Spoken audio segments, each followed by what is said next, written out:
Liquor కేసులో arrest అయిన BRS MLC కవితను కోర్టులో హాజరుపరిచింది ఈడీ. మరో 5 రోజుల పాటు కస్టడీకి ఇవ్వాలని సీబీఐ స్పెషల్ కోర్టును కోరారు ఈడీ అధికారులు. కేసు విచారణకు కవిత సహకరించడం లేదని ఈడీ ఆఫీసర్లు కోర్టుకు వివరించారు. లిక్కర్ స్కామ్లో మరికొన్ని చోట్ల సోదాలు నిర్వహిస్తున్నట్టు తెలిపారు. కవిత ఫోన్ డేటాను పూర్తిగా డిలీట్ చేశారని కోర్టుకు చెప్పారు ఈడీ అధికారులు. మరికొందరితో కలిపి కవితను విచారించాల్సి ఉందన్నారు ఈడీ అధికారులు.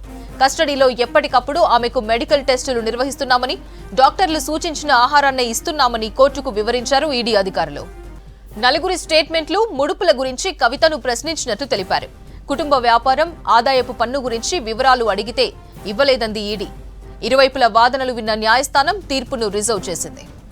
Same thing that as 1 year back, it is a illegal arrest. We are going to fight it out. It is a political case. It is a fabricated case. It is a false case. We are fighting it out. They have nothing new. They are asking the same thing again and again. There is nothing new. फर्जी case है, गलत case है, illegal arrest है. हम court में लड़ेंगे. Same thing that as 1 year back, it is a illegal arrest. We are going to fight it out. It is a political case. It is a fabricated case. It is a false case. We are fighting it out. They have nothing new. They are asking the same thing again and again. There is nothing new. फर्जी case है, गलत case है, illegal arrest है. हम court में लड़ेंगे. Liquor కేసులో arrest అయిన బీఆర్ఎస్ ఎమ్మెల్సీ కవితను కోర్టులో హాజరుపరిచింది ఈడీ. మరో 5 రోజుల పాటు కస్టడీకి ఇవ్వాలని సీబీఐ స్పెషల్ కోర్టును కోరారు ఈడీ అధికారులు. కేసు విచారణకు కవిత సహకరించడం లేదని ఈడీ ఆఫీసర్లు కోర్టుకు వివరించారు.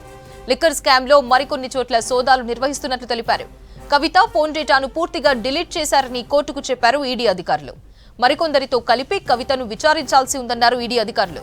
కస్టడీలో ఎప్పటికప్పుడు ఆమెకు మెడికల్ టెస్టులు నిర్వహిస్తున్నామని, డాక్టర్లు సూచించిన ఆహారాన్ని ఇస్తున్నామని కోర్టుకు వివరించారు ఈడీ అధికారులు. నలుగురి స్టేట్మెంట్లు, ముడుపుల గురించి కవితను ప్రశ్నించినట్లు తెలిపారు. కుటుంబం, వ్యాపారం, ఆదాయపు పన్ను గురించి వివరాలు అడిగితే ఇవ్వలేదంది ఈడీ. ఇరువైపుల వాదనలు విన్న న్యాయస్థానం తీర్పును రిజర్వ్ చేసింది. మరోవైపు ఈడీ అరెస్ట్, విచారణపై ఆగ్రహం వ్యక్తం చేశారు ఎమ్మెల్సీ కవిత. తనపై అక్రమంగా కేసు పెట్టారని ఆరోపించారు. కుట్రపూరితంగా లిక్కర్ స్కామ్లో ఇరికిస్తున్నారని మండిపడ్డారు. దీనిపై న్యాయస్థానంలో పోరాడుతామన్నారు కవిత. ఎన్ని కుట్రలు చేసినా నిజమే గెలుస్తుందన్నారు. విచారణలో ఏడాది క్రితం అడిగిన ప్రశ్నలనే ఇప్పుడు అడుగుతున్నారని విమర్శించారు.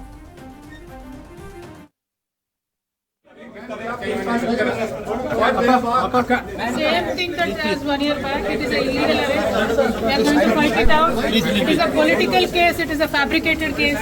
It is a false case. We are fighting it out. They have nothing new. They are asking the same thing again and again. There is nothing new.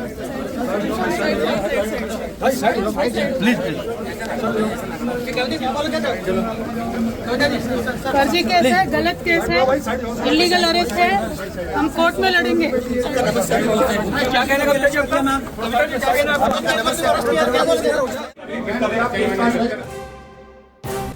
దీనికి సంబంధించి మరిన్ని డీటెయిల్స్ మదార్ అందిస్తారు. మదార్, కవితను మరో 5 రోజుల కస్టడీ కోరింది ఈడీ, డీటెయిల్స్ ఏంటి? కొద్దిసేపటి క్రితమే జడ్జి తీర్పు అనేది కూడా ఇచ్చారు. 5 రోజుల కస్టడీ ఈడీ కోరింది, కానీ 3 రోజుల వరకు ఈడీ కస్టడీకి ఇస్తున్నట్టుగా కూడా ప్రకటించారు. ఇప్పటికే ఈ కేసుకు సంబంధించి కీలకమైనటువంటి దశలో ఉంది, పురోగతిలో ఉంది. చాలా మందిని కూడా కన్ఫ్రంటేషన్ తోటి విచారించాల్సినటువంటి అవసరం ఉంది. కాబట్టి మరొక 5 రోజుల పాటు ఈడీ కస్టడీకి ఇవ్వాల్సిందిగా ఈడీ తరఫున వాదనలు అనేది కూడా వినిపించారు. అలాగే ఈ వాదనల సందర్భంగా కొన్ని కీలకమైనటువంటి అంశాలను కూడా ఈడీ అధికారులు ప్రస్తావించారు కోర్టు ముందు. కీలకంగా ఈ కేసుకు సంబంధించి కవిత విచారణకు సహకరించట్లేదు అనేటువంటి అంశాన్ని తెలిపారు. ఫ్యామిలీ, కుటుంబ సభ్యులకు సంబంధించినటువంటి వ్యాపార లావాదేవీలకు సంబంధించినటువంటి అంశాలను కవిత వెల్లడించట్లేదు అనేటువంటి అంశాన్ని కోర్టు ముందు ఉంచారు. దాంతో పాటు 100 కోట్ల ముడుపులకు సంబంధించినటువంటి వ్యవహారంలో కూడా కవిత కీలక పాత్ర అనేది కూడా పోషించింది అనేటువంటి అంశాన్ని కూడా తెలపడంతో పాటు ఈ వ్యవహారంలో ఢిల్లీ లిక్కర్ పాలసీకి సంబంధించిన వ్యవహారానికి సంబంధించి సంభాషణలు కావచ్చు, వాటన్నిటికి కూడా తాము రికవరీ చేశాము. అలాగే ఈ కేసుకు సంబంధించి మరొక కీలక అంశాలు, కవితకు సంబంధించినటువంటి ఫోన్లకు సంబంధించిన డేటా అనేది కూడా డిలీట్ చేశారు. వాటిని కొంత ఫోరెన్సిక్ ల్యాబ్స్ తోటి వాటిని పరిశీలించాము, వాటిని రిట్రీవ్ చేసేటువంటి ప్రయత్నం కూడా చేశాము. కొంతవరకు అందులో సక్సెస్ అయినప్పటికీ మిగతా కొంత భాగం డిలేట్ అయినట్టుగా కూడా ఈడీకి సంబంధించినటువంటి న్యాయవాదులు కోర్టు ముందుంచారు. మిగతా అంశాలకు సంబంధించి కీలకంగా ఈ కేసుకు సంబంధించి చాలా పురోగతిలో ఉంది. సమీర్ డబ్బులకు సంబంధించినటువంటి ఏవైతే అక్రమంగా సంపాదించినటువంటి ఈ పాలసీ ద్వారా వచ్చినటువంటి డబ్బుల్ని ఎక్కడెక్కడైతే పెట్టుబడులు పెట్టారో వాటికి సంబంధించి ఆయన మేనల్లుడికి సంబంధించినటువంటి వివరాలతో జరిపినటువంటి సంభాషణలను సమీర్ మహేంద్రతో కలిపి విచారణ అనేది కూడా చేయాలి అనేటువంటి అంశాన్ని కూడా ఈడీ తరఫున వాదనలు అనేది కూడా వినిపించారు. అయితే కేసుకు సంబంధించి ఈడీ తరఫున ఇప్పటికే ఇన్ని రోజులుగా ఆమె కస్టడీలో ఉన్నటువంటి నేపథ్యంలో ఈడీ కోరుతున్నటువంటి డాక్యుమెంట్స్ ఏవైతే ఉన్నాయో వాటిని ఆమె ఈడీ కస్టడీలో ఉన్నారు కాబట్టి వాటిని అందించడం అనేది కూడా సాధ్యం కాదు. కాబట్టి బెయిల్ అనేది కూడా మంజూరు చేయాలి అనేటువంటి దాన్ని బెయిల్ పిటిషన్ కూడా మూవ్ చేశారు.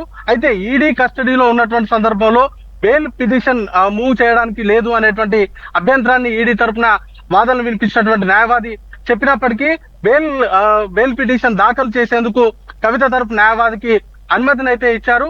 అయితే ఎంబడే వీటికి సంబంధించినటువంటి నోటీసులు ఇవ్వాలి 5 రోజులు, మరి నెక్స్ట్ హియరింగ్ అప్పటికి వరకు తర్వాత నోటీసులు ఇస్తే అది ఇబ్బందిగా ఉంటుంది. కాబట్టి ఇప్పుడే ఈడీకి సంబంధించి కవిత బెయిల్ పిటిషన్ పైన స్పందించాలంటూ నోటీసులు ఇవ్వాలంటూ కోరినప్పటికీ దానిపైన ఎలాంటి దానికైతే రాలేదు. కానీ కేవలం ఈడీ కవిత తరపున న్యాయవాదులకు మాత్రం ఇటు బెయిల్ పిటిషన్ దాఖలు చేసేందుకు మాత్రం అనుమతి అనేది కూడా వచ్చింది. అలాగే కోర్టు రూమ్ లో కవిత కుటుంబ సభ్యులు, ముఖ్యంగా 2 కుమారులు కూడా ఉన్నటువంటి నేపథ్యంలో వారిద్దరిని కలిసేందుకు అనుమతి ఇవ్వాలంటూ ఒక 10 నిమిషాలు సమయం ఇవ్వాలంటూ కోరారు. దానికి జడ్జి అనుమతించారు. 10 నిమిషాల పాటు కవిత తన 2 కుమారులతో మాట్లాడారు.